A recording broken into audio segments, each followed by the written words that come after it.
रावण अपने बाहुबल से धरती को तो जीत चुका था, लेकिन रावण देवताओं को अपनी ताकत दिखाने के लिए इंद्रलोक भी जीतना चाहता था। इसी इच्छा से उसने इंद्रलोक पर आक्रमण कर दिया। इंद्र और रावण के बीच घोर युद्ध हुआ। एक समय ऐसा आया जब इंद्र रावण पर भारी पड़ने लगा। इंद्र ने रावण को बंदी बना लिया। जब यह सूचना रावण के बड़े बेटे मेघनाथ को मिली तो वह अपने पिता को छुड़ाने के लिए गया। इंद्र और मेघनाथ का युद्ध हुआ। मेघनाथ ने अपने पिता रावण को छुड़ाया और इंद्र को बंदी बनाकर लंका ले जाने लगा। वही उस समय ब्रह्मा जी आए। उन्होंने मेघनाथ से आग्रह किया कि वह इंद्र को छोड़ दें, लेकिन मेघनाथ यह बात मानने को तैयार नहीं था। ब्रह्मा जी ने इंद्र की मुक्ति के बदले मेघनाथ को वरदान मांगने को कहा। मेघनाथ ने कहा, ठीक है, आप मुझे अमरता का वरदान दे दीजिए। ब्रह्मा जी ने कहा, अमृता सृष्टि के नियमों के विरुद्ध है, यह वरदान मैं तुम्हें नहीं दे सकता। ब्रह्मा जी ने कहा कि तुम कोई दूसरा वरदान मांग लो, मगर मेघनाथ अपनी बात पर अड़ा रहा।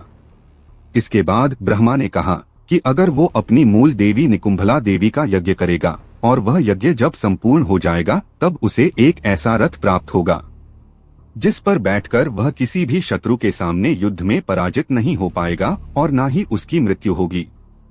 इंद्र को मुक्त कराने के बाद ब्रह्मा जी ने इंद्र को मेघनाथ के एक वरदान के बारे में और बताया। ब्रह्मा जी ने कहा कि मैंने मेघनाथ को एक वरदान और दिया था कि जो व्यक्ति 14 साल तक न सोया हो, उसने किसी स्त्री का चेहरा न देखा हो और 14 वर्ष खाना नहीं खाया हो, वही व्यक्ति मेघनाथ का संहार कर सकता है।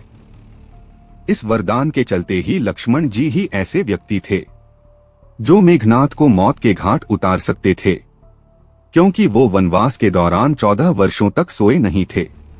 इसी कारण राम रावण युद्ध के दौरान युद्ध क्षेत्र में लक्ष्मण के हाथों ही मेघनाथ का अंत हुआ। कहते हैं कि इंद्रजीत के बल की जितनी तारीफ की जाए उतनी ही कम है, क्योंकि वो अकेला ऐसा योद्धा था जिसने एक ही दिन के युद्ध में लाखों वानरों को मौत के घाट उतार दिया था।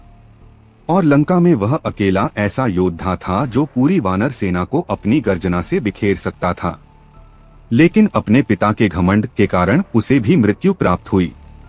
वीडियो को लाइक और ऐसी ही धार्मिक वीडियोस के लिए हमारे चैनल को सब्सक्राइब कीजिए।